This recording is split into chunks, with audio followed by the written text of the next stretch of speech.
I earned my degree online at Arizona State University. I chose to get my degree at ASU because I knew that I'd get a quality education, they were recognized for excellence, and that I would be prepared for the workforce upon graduating. To be associated with ASU, both as a student and alum, it makes me extremely proud, and having experienced the program, I know now that I'm set up for success. Learn more at asuonline.asu.edu. Salut à toutes, salut à tous, bienvenue sur la course en ligne des championnats d'Europe. Le dernier maillot distinctif va être décerné aujourd'hui, après les championnats du monde qui sont revenus à Remco Evenepoel et à Tadej Pogačar pour le contre-la-montre et la course en ligne. Le chrono du championnat d'Europe est aussi revenu à Remco Evenepoel. Est-ce que la course en ligne va aussi revenir à Tadej Pogačar? C'est fort possible puisqu'il est là sur cette course aujourd'hui. Ce championnat d'Europe qui est une course assez récente, ce n'est que la 10e édition cette année. Et pour l'instant, il n'y a quasiment que des sprinteurs qui se sont imposés sur ce championnat d'Europe. Il n'y a eu qu'une seule édition qui était un petit peu moins pour sprinteurs, qui était remportée par Sonny Colbrelli. Mais sinon, c'est que des sprinteurs. Par exemple, les 3 derniers vainqueurs, ce sont Fabio Jakobsen, Christophe Laporte et Tim Merlier. Mais aujourd'hui, ça va être compliqué. Ça va être compliqué pour les sprinteurs parce que ce parcours en France est montagneux. 3000 mètres de dénivelé, 3400 exactement. Alors, c'est quand même 2000 de moins qu'au championnat du monde, mais ça reste difficile. On part en plus immédiatement en montée avec le col du Moulin à Vent, 4 km à 5%. Ensuite, environ 50 km de plat avant la première ascension. De Saint-Romain-de-Lertz, c'est 7 km à 7,2%. Que l'on va passer à 3 reprises. On va les enchaîner. En plus, il y aura le Val d'Enfer qui sera à franchir entre ces 3 ascensions. Et puis le Val d'Enfer, on y retournera sur le fin. 4 ascensions qui vont s'enchaîner du Val d'Enfer. C'est 1,6 km à près de 10% de moyenne. La dernière ascension est située à moins de 10 km du sommet. Une étape de 203 km aujourd'hui, donc plus courte aussi que les championnats du monde. Avec des difficultés plus punchy aussi, ça veut dire que ça sera plus compliqué pour Tadej Pogačar de partir de loin. Et puis surtout face à lui, il a du beau monde. Il a encore une fois bien sûr Remco Evenepoel pour la Belgique, mais il a surtout, et c'est vraiment là le grand intérêt du jour, la grande curiosité, la présence de Jonas Vingegaard, celui que l'on ne voit que sur des courses par étapes normalement. Il est là et il aura une belle équipe avec lui. En plus avec Mathias Kjelmose pour l'aider. Malheureusement, Mats Pedersen ne prendra pas le départ. Il ne sera pas là, ça c'est quand même une perte importante pour Vingegaard.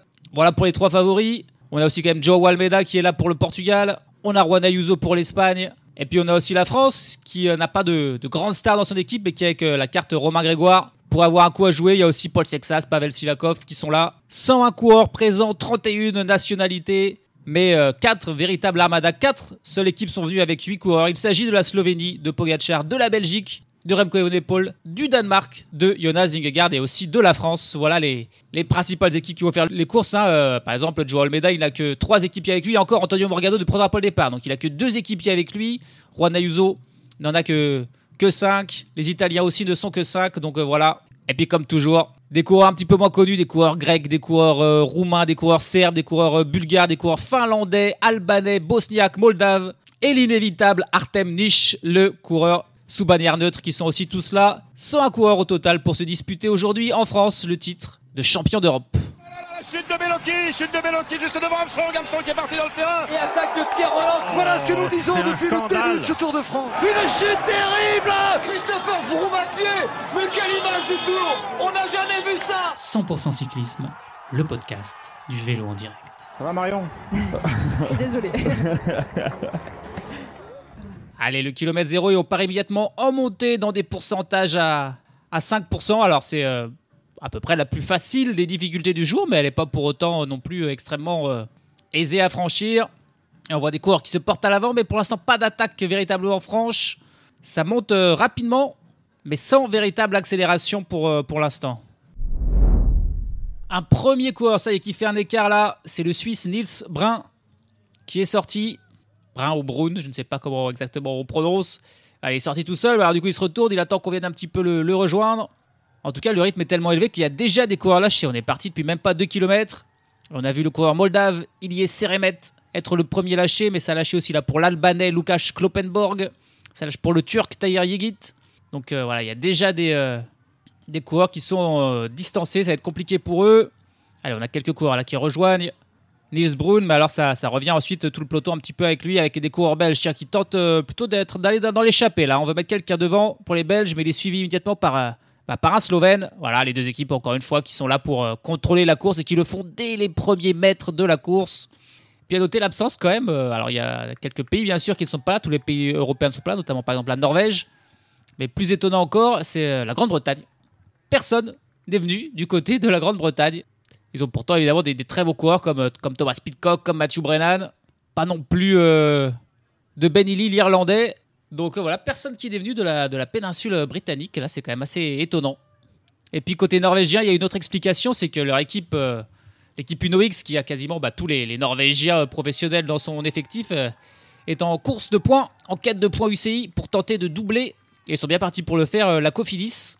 Et ainsi d'être, tout simplement, d'être en World Tour l'an prochain. Ce serait une grosse surprise si jamais l'Uno X, qui partait de très loin en début de saison, venait à doubler Cofidis et à être en World Tour l'an prochain. Et c'est pour ça que probablement la Fédération de Norvège a préféré privilégier les points UCI. Et c'est pour ça que les Norvégiens sont sur des courses en ce moment, notamment en Malaisie par exemple, où ils récoltent plein de points et ne sont pas venus aux championnats d'Europe parce que là, il n'y a pas de points UCI à prendre dans ce genre de course. Allez, une vraie première échappée là, alors qu'on a fini la première ascension, on est dans la descente. Et c'est un trio qui est sorti, un joli trio là, avec deux coureurs pour les Pays-Bas, Dan Houle et Mathias Passchens, accompagnés du Tchèque Matthias Vacek. Donc trois bons coureurs. C'est vrai que du côté des Pays-Bas, on n'a pas de Mathieu Van Der Poel. Et donc on n'a pas vraiment de grands favoris. C'est peut-être Tibor Del Grosso qui sera la carte maîtresse aujourd'hui du côté des Pays-Bas. Mais ça reste une grosse cote. Donc ils préfèrent être à l'avant. Ils ont mis deux coureurs, Dan Houle et Matthias Passchens, accompagnés en plus donc de Matthias Vacek. Ça fait une très belle échappée qui est sortie, qui a une dizaine de secondes d'avance. Et il y a probablement d'autres coureurs dans le peloton qui vont être intéressés pour aller rejoindre ce trio-là parce qu'il a fière allure. Ça fait plusieurs dizaines de kilomètres là que des coureurs tentent de partir en contre. Mais il y a toujours un Belge ou un Slovène qui suit.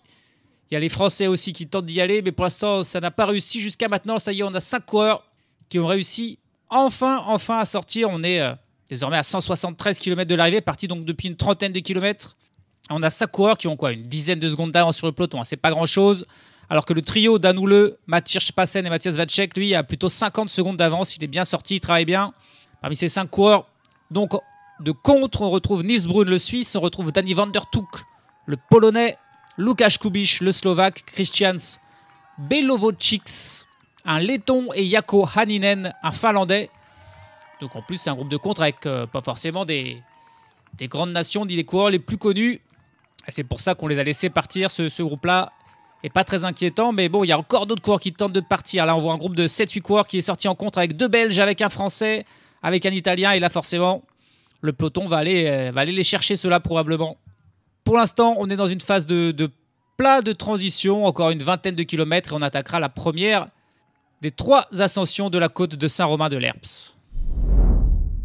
Et les contres et les recontres, et ça continue.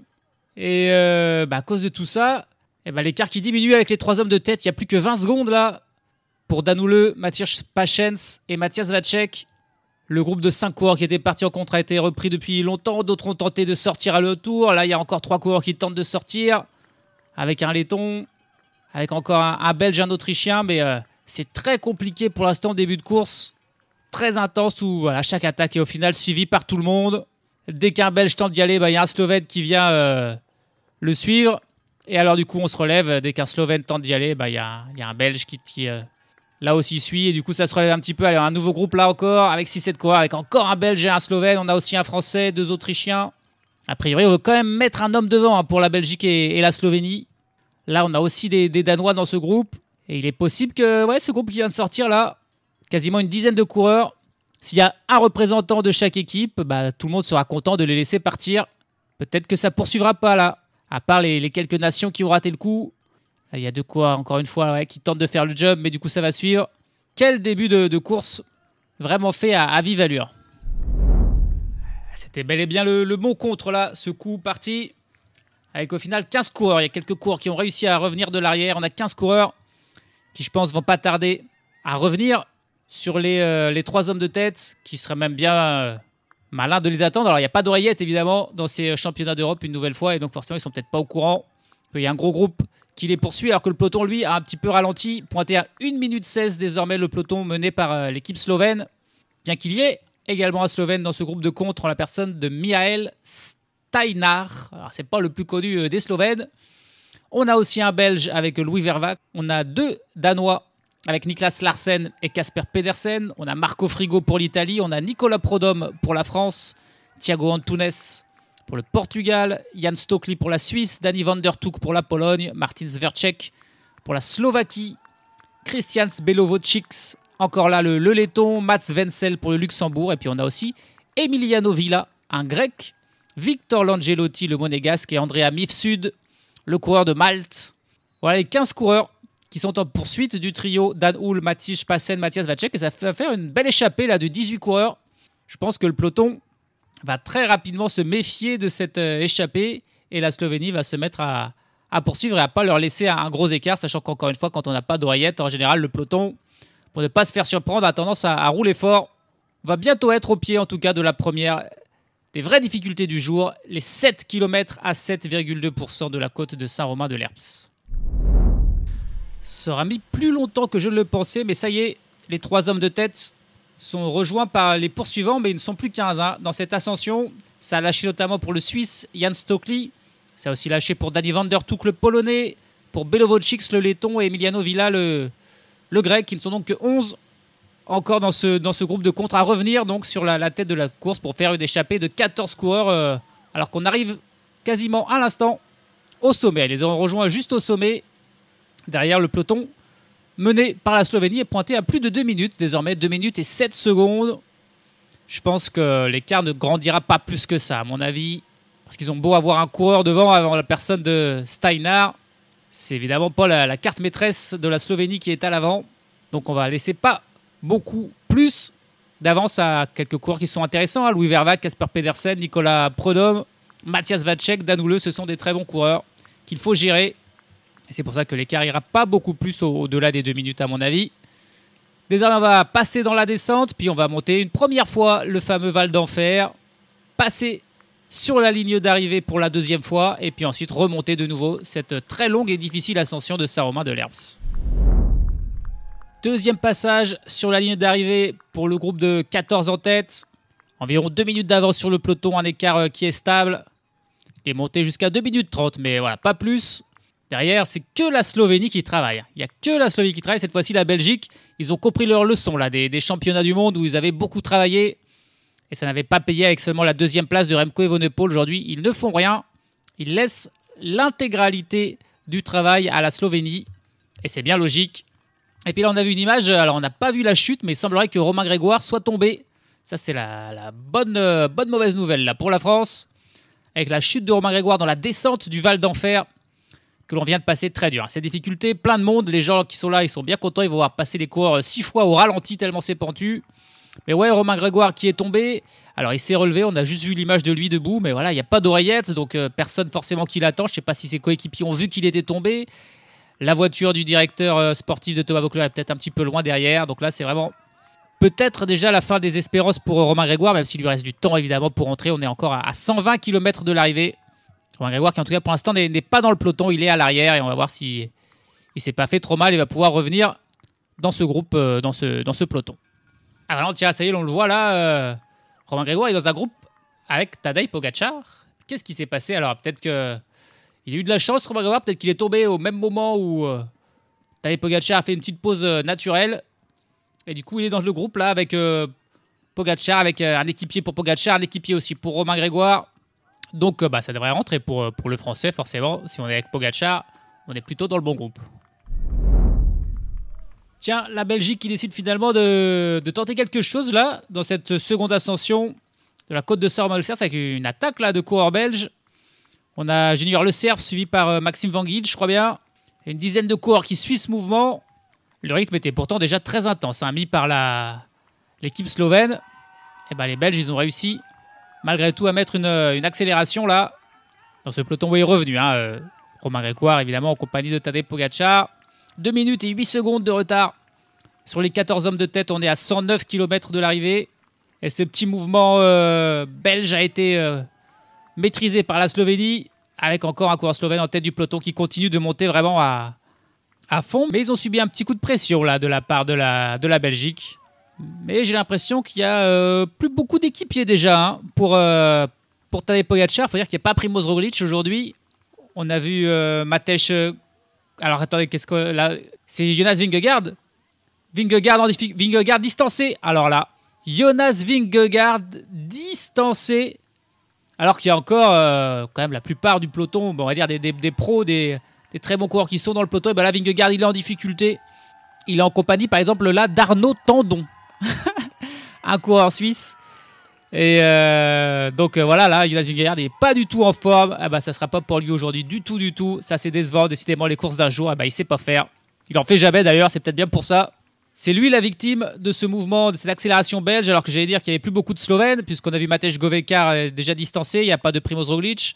Il doit rester Domen Novak, l'habituel, et Matej Moric, mais tous les autres, c'est des coureurs pas très connus. Hein. Jaka Primozic, Hanze Skok, Tilen Finkst, voilà les coéquipiers de Tadej Pogačar. Et donc, ils vont très vite être usés, et alors on s'attend du coup très vite. Encore une fois, une attaque de loin de Tadej Pogačar, mais attention, la Belgique a un effectif au-dessus de celui de Pogačar. Mais bon, là, la vraie nouvelle dans ce mouvement, c'est le lâchage de Jonas Vingegaard qui, très clairement, ne finira même pas la course aujourd'hui. Hein. Et attention, ça commence à s'énerver vraiment là avec l'attaque de Pavel Sivakov qui est suivi par Remco Evenepoel et par Tadej Pogačar. Et Pogačar, il a, ça y est, Domen Novak a un petit peu fini son travail. Stef Kras, pour la Belgique, a fini l'ascension à fond et je suis pas sûr qu'il y ait encore des équipiers pour Tadej Pogačar qui est vraiment en infériorité numérique là dans son équipe slovène. Et là, il y a un groupe de 7-8 coureurs avec Remco lui-même qui roule, avec Sivakov, avec Pogačar. Il y a encore un autre coureur français. Il me semble qu'il y a un coureur danois. Est-ce que c'est Mathias Kjelmose qui est encore là? Je crois bien qu'il y a Ayuso aussi qui est là.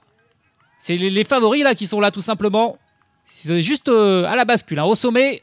Là, ils sont dans la descente et c'est Remco Evenepoel, évidemment, le meilleur rouleur qui fait la descente. Ils sont 7 coureurs. 7 coureurs là, alors ils n'ont pas beaucoup d'avance sur le reste du peloton qui est vraiment juste derrière. Mais il y a Pogačar, il y a Evenepoel, il y a Kjelmose, il y a Ayuso, il y a Sivakov. Il y a Paul Sexas aussi qui est là. Incroyable, Paul Sexas. Et il y a un autre coureur que je n'ai pas encore pu identifier. Je ne pense pas que ce sera le moment décisif parce que voilà, le peloton qui est encore d'une trentaine de coureurs est juste derrière. Mais ça s'anime très sérieusement. On est à 104 km de l'arrivée. Et on n'oublie pas que devant, il y a toujours les échappés, nos 14 coureurs, qui ont environ 1 minute 30 sur ce groupe donc, qui vient de sortir, mené par Remco Evenepoel, qui ne se pose pas de questions là. Hein. Il y va à fond. Allez, au pied du Val d'Enfer, le peloton de nouveau groupé. On est revenu sur ce groupe Pogačar et Evenepoel. Par contre, l'écart avec les échappés a grandement diminué. Hein. Plus que 42 secondes. Et attention, il y a une attaque d'un Italien. Est-ce que c'est Alberto Bettiol? Je crois bien qu'il y va. Non, c'est Garofoli. Garofoli qui met une attaque. Il est suivi encore une fois par Pogačar, par Evenepoel, Pavel Sivakov, Paul Sexas encore là. Jan Christen, le Suisse aussi, qui semble dans une très bonne journée, qui suit ce mouvement, qui me m'en prend la tête. Derrière, ça lâche, ça lâche pour Joao Almeida. Ah bah tiens, Almeida lui aussi. Il n'est pas dans un grand jour a priori, Almeida, qui est distancé, non pas de ce groupe-là, Pogačar et Evenepoel, mais du peloton carrément. Là, c'est les Italiens qu'on n'avait pas encore vu du tout dans cette course qui ont fait ce mouvement avec Garofoli. Il y a Diego Ulissi aussi qui s'accroche dans ce groupe. De nouveau, un groupe de 7 coureurs, mais là, on n'est plus dans la descente. On est dans la montée du Val d'Enfer. Et donc là, les écarts qui vont se faire pour être beaucoup plus importants, beaucoup plus décisifs. Remco Evenepoel qui n'a pas d'équipier cette fois-ci avec lui, alors qu'il y avait Junior Le Cerf qui l'avait suivi dans la descente. Pogačar aussi tout seul, alors qu'il y avait Matej Moric qui lui aussi était revenu dans ce groupe sur la descente. Bah là, ils sont tous les deux tout seuls, alors que les Français et les Italiens ont 2 représentants. Ils sont en train de reprendre des échappées là. L'écart qui est en train de diminuer, des échappées lâchées. Kasper Pedersen, Andrea Misfud, Martin Svercek, qui n'ont pas pu suivre, qui sont repris. Mais Remco Evenepoel là qui fait un effort encore. C'est terrible ce que fait Remco Evenepoel qui continue. Il y a Tadej Pogačar qui parvient à le suivre et il y a Paul Sexas qui le suit. On arrive au sommet du Val d'Enfer et Remco Evenepoel est déchaîné. Remco Evenepoel est déchaîné. Le championnat d'Europe, la course en ligne, c'est le seul titre qui manque à son palmarès dans ces courses d'un jour très prestigieuses, puisqu'il a été champion du monde, il a été champion olympique, il a évidemment été champion de Belgique aussi bien sur la course en ligne que sur le chrono. Il y a seulement cette course en ligne des championnats d'Europe qui lui manque et là il est surmotivé sur ce parcours qui, pour une des toutes premières fois de sa carrière, lui correspond. Problème, c'est aussi la toute première fois que le parcours correspond à Tadej Pogačar. Mais en tout cas, il y a un seul coureur là qui a réussi à suivre le duo Evenepoel et Pogačar. Et c'est Paul Sexas. Incroyable Paul Sexas. Il y a aussi un 4e coureur qui s'accroche là, mais c'est Andrea Misfud. le coureur de Malte qui est juste repris par l'échappée, qui doit vivre le meilleur moment de sa vie. Là, Andrea Milsfud dans ce groupe à suivre Evenepoel et Pogačar. Mais là, ça a explosé. Ça a vraiment explosé et ça continue de monter en fait. Hein. Après l'ascension du Val d'Enfer, il y a une toute petite descente et une toute petite remontée avant d'aller véritablement dans la descente.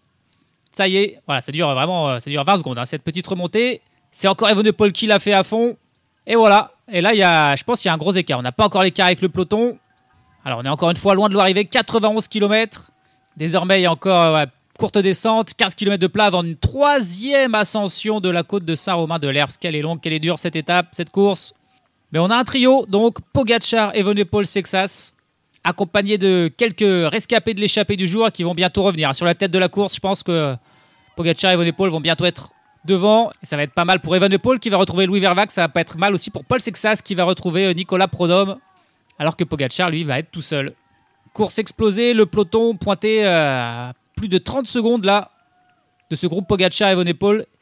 Pas sûr qu'on les revoie. Par exemple, je vois pas où est Juan Ayuso. On voit pas de Jan Christen qui a aussi lâché alors qu'il était pas mal. Pas de Matthias Kjelmose non plus.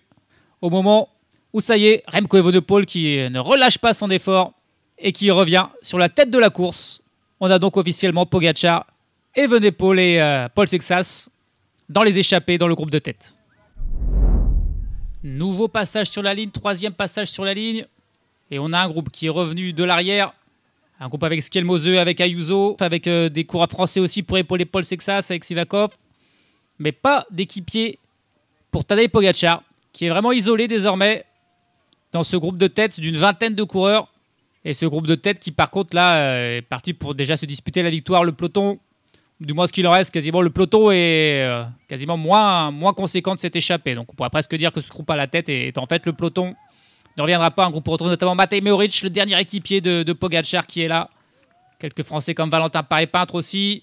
Il passe la ligne en ce moment même à 1 minute et 12 secondes de retard derrière les hommes de tête. On annonce 27 coureurs dans ce groupe de tête et notamment 5 Français. Hein, avec Romain Grégoire, Aurélien Paré-Peintre, Nicolas Prodhomme, Paul Sexas et Pavel Sivakov. C'est l'équipe la mieux représentée. On a aussi 3 Italiens avec Marco Frigo, Gianmarco Garofoli et Christian Scaroni. 3 Danois avec Niklas Larsen, Casper Pedersen, les 2 rescapés de l'échappée et Matthias Kjelmose. Et puis on a aussi 4 Belges avec Tige Benoot, Stef Kras, Louis Vervac et Remco Evenepoel. On a des coureurs comme Juan Ayuso, comme Jan Christen qui sont là, comme Félix Großschartner, Matthias Vacek, Tom Skujns, Victor Langelotti et bien sûr Tadej Pogačar, mais tout seul, sans équipier.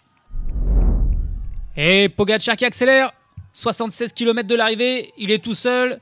Il voit que Remco Evenepoel a plein d'équipiers, il voit qu'il y a plein de Français, plein d'Italiens. Il se dit, vaut mieux qu'il n'y ait pas d'équipier, il attaque. Remco Evenepoel immédiatement dans sa roue. Qui on a encore qui suit? On a Juan Ayuso, mais en prenant un petit écart, ouais, il lâche Juan Ayuso.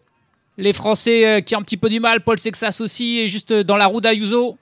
Et c'est plutôt un Belge, c'est Louis Vervac qui tente de revenir. Mais là, Pogačar, il s'est dit, puisque je suis tout seul, autant y aller tout seul. Et se retrouver en mano à mano contre Remco. Et Remco, il arrive à suivre pour l'instant. Mais attention, combien de temps on est dans cette ascension de Saint-Romain-de-Lerps. Tadej Pogačar qui est parti avec Remco. Pour l'instant, le 3e homme, c'était Ayuso. Mais je crois qu'il a craqué. C'est bien Paul Sexas, il me semble. Et attention, Remco Evenepoel qui a perdu quelques mètres. Ouais, il s'était retourné pour voir justement qui tentait de suivre. Il a vu que l'écart était déjà grand avec les autres. Et il a réussi à revenir.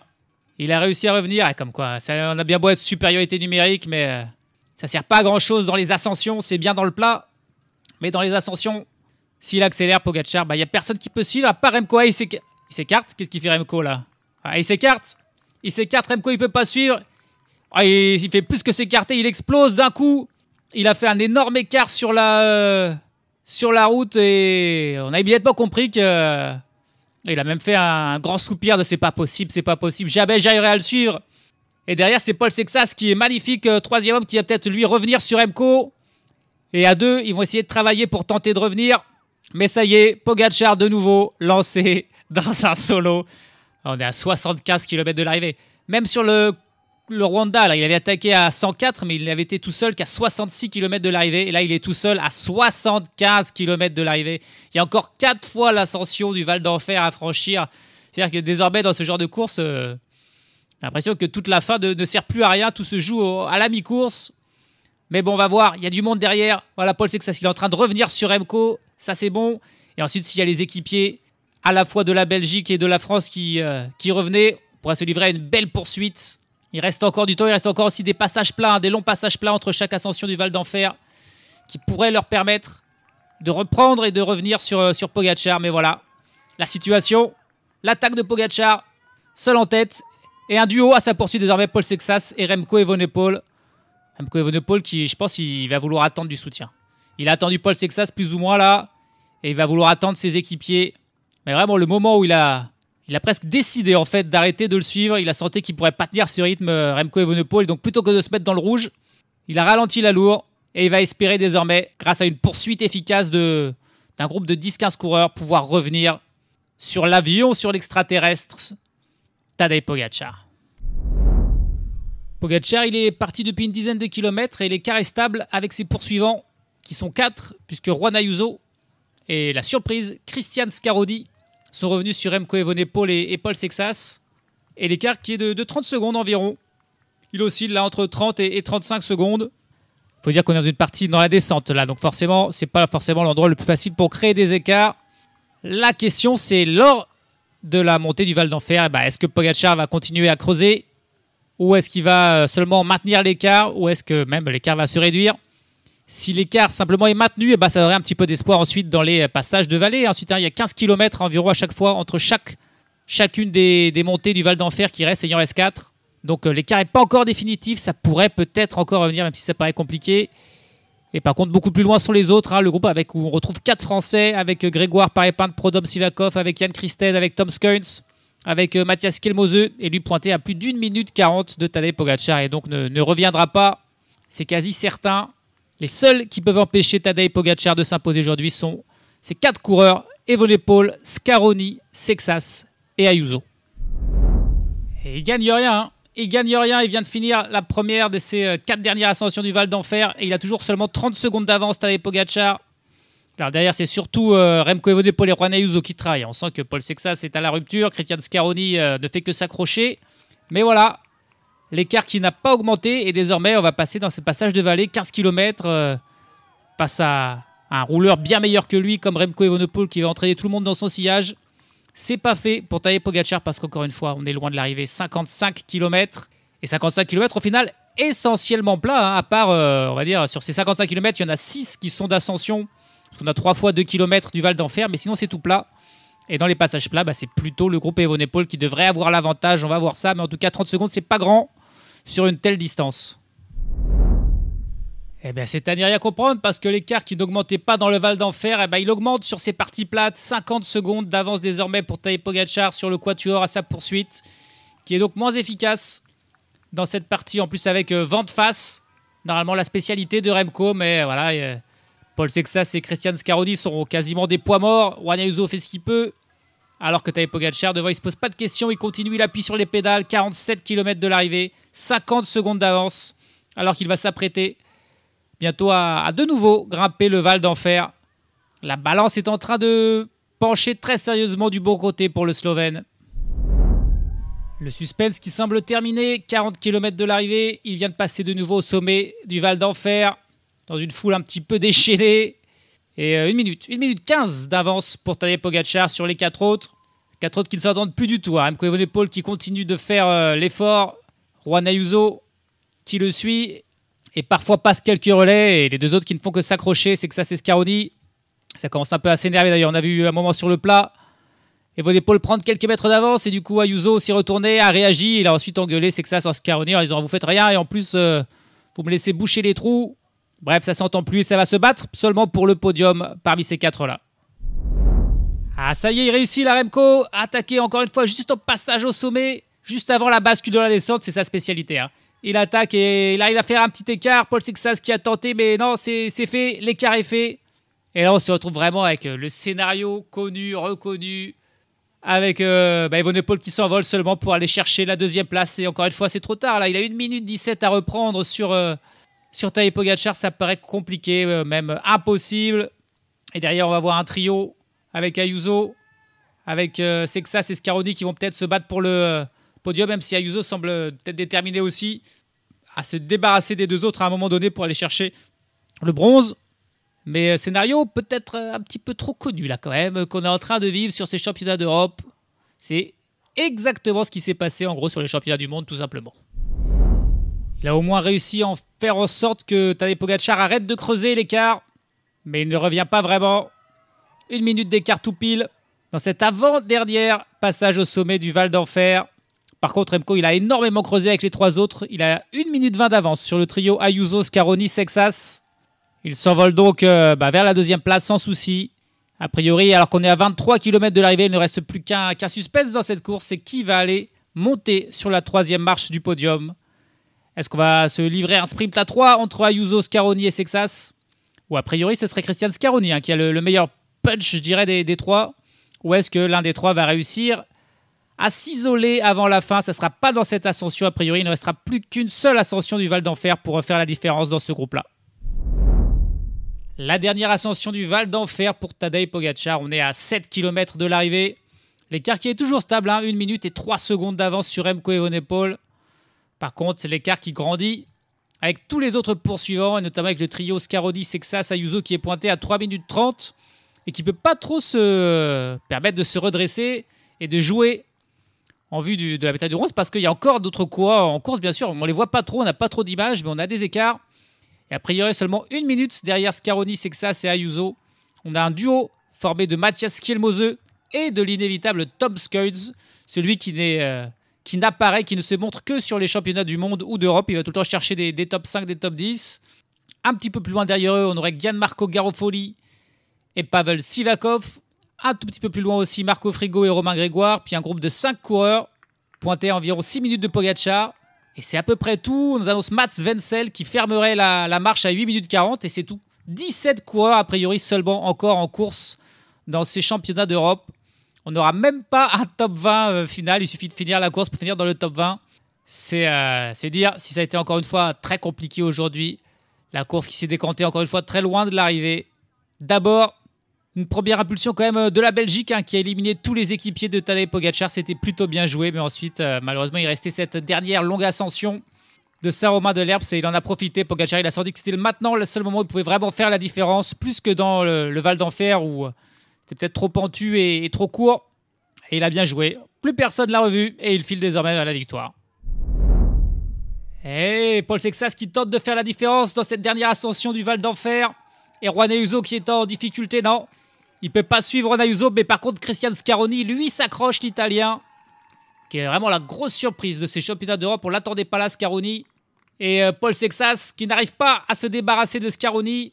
Ayuso doit être dégoûté. C'est quand même lui qui avait fait le plus d'efforts quand Remco Evenepoel était encore là. Et là, il s'est fait avoir, Juan Ayuso, par Paul Sexas. Et maintenant, est-ce que Paul Sexas va pas à son tour se faire avoir par Christian Scaroni parce que ça faisait 10-15 km que c'était là par contre Paul Sexas qui travaillait largement le plus dans ce groupe. Scaroni, ça fait 50 km qui passe pas un relais et il s'accroche. Il reste plus que quelques mètres avant le sommet du Val d'Enfer et s'il ne s'en débarrasse pas, ça va être compliqué ensuite de battre Scaroni probablement dans un sprint à 2 pour Paul Sexas. Il essaie d'en mettre une mais Scaroni qui est décidément accroché là, une véritable sangsue Scaroni. Il n'y arrive pas à se débarrasser, il y a 1 mètre qui s'est fait. Ça y est, ça commence à se créer un tout petit peu. 2 mètres. Allez, ça y est, il s'est retourné. Sexas, il a vu qu'il a fait un petit écart. Faut pas qu'il s'écrase maintenant. C'est peut-être la médaille de bronze qui se joue là. Il reste encore 200 mètres avant le sommet du Val d'Enfer. Il se remet sur ses pédales, mais Scaroni aussi. Même si ça y est, l'écart est quand même fait. Il a pris 5 mètres. Il me restera encore 6 km derrière avant l'arrivée. L'écart n'est pas suffisant. Scaroni va revenir. Ça y est, il est au sommet. Et Scaroni qui va boucher l'écart. Il n'aura pas fait l'écart, Paul Sexas. Christian Scaroni qui revient dans sa roue. Dans ce replat là, juste après l'ascension. Et a priori, là, ça va être un sprint à 2 entre ces deux-là pour le bronze. Parce que par contre, Juan Ayuso, lui, a explosé. Il en met une dans cette petite ascension juste après le Val d'Enfer. Et là, Scaroni, il a du mal. L'écart qui est refait de nouveau, il y a 10-20 mètres. Bien joué, c'était vraiment le dernier passage pentu. Et il a réussi à prendre 5 secondes sur Scaroni. Désormais, il n'y a plus que la descente et le plat. Est-ce qu'il va réussir à résister désormais à Scaroni dans la descente? On ne connaît pas trop les qualités de Paul Sexas encore en descente. Par contre, on sait que c'est quand même un bon rouleur. On ne sait pas non plus c'est quoi ses qualités de sprinter. Si jamais ça arrivait à sprint avec Scaroni, peut-être qu'il pourrait le battre, même si je pense quand même que Scaroni est meilleur. Mais là, il a fait l'écart. S'il arrive à résister, on n'aura pas à se poser la question. Il pourra aller chercher peut-être le bronze. Pendant ce temps, le suspense pour l'or et l'argent est terminé depuis fort longtemps. L'excitation, l'enjeu, le sport, il est dans cette lutte pour la 3e place là. C'était un des rares trophées qui manquait à son palmarès, Tadej Pogačar. Et voilà, le maillot de champion d'Europe, il sera pour lui, sauf que il le mettra jamais puisqu'il est aussi champion du monde. Et que c'est ce maillot qui évidemment aura la priorité. On verra jamais le maillot de champion d'Europe l'an prochain parce que Tadej Pogačar, le phénomène, va passer la ligne. Encore une fois, un numéro en solo incroyable. Juste un petit peu moins de 5 heures de course pour le Slovène. 75 km en solo pour Tadej Pogačar. Il ne fait pas le même sport que les autres, tout simplement.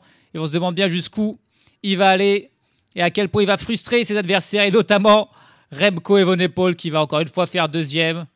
Il doit être rempli de rage. Heureusement qu'il gagne les chronos, parce que sinon, il serait absolument dégoûté. Il finit avec seulement 30 secondes de retard, Remco Evenepoel. Pogačar qui s'est relevé un petit peu sur la fin pour prendre le temps de profiter, de lever les bras, de s'amuser avec le public. Mais c'est encore par contre une 2e place pour Evenepoel qui donc ne remportera pas ce championnat d'Europe qui lui aussi manque à son palmarès. Et maintenant on va attendre un petit peu pour voir si Paul Sexas va aller résister à Scaroni pour aller chercher le bronze. La flamme rouge pour Paul Sexas qui se retourne pour voir où est Christian Scaroni. On ne le voit pas à l'image pour l'instant. C'est peut-être bien aujourd'hui, pour la première fois dans cette course en France et championnat d'Europe, que le grand public va enfin découvrir et apprendre le nom de Paul Sexas. Et ça ne sera pas la dernière fois lors des 10-15 prochaines années que les coureurs qui ne suivent pas forcément le vélo de près, qui ne suivent que le Tour de France, vont entendre son nom. Paul Sexas, bien parti pour aller chercher la 3e place à seulement 19 ans. C'est bien sûr quelque chose d'incroyable. Il devrait jouer en junior. Il n'est jamais passé par les espoirs. Il est directement passé de la case junior à élite. Et de quelle manière? Parce que là, il n'y a personne derrière lui. Je ne vois pas de Scaroni. Ça va être la 3e place pour lui. Il avait été déçu de ne pas aller chercher un top 10 qui était atteignable sur les championnats du monde, c'est vrai. Il sera largement consolé par cette 3e place. C'était Ben Illy, le meilleur des autres sur le championnat du monde. Ça sera Paul Sexas sur ce championnat d'Europe. Et il est heureux comme s'il avait gagné. Là, il encourage la foule, il harangue la foule parce qu'il a suffisamment de temps de profiter et de célébrer vraiment comme s'il avait gagné, Paul Sexas.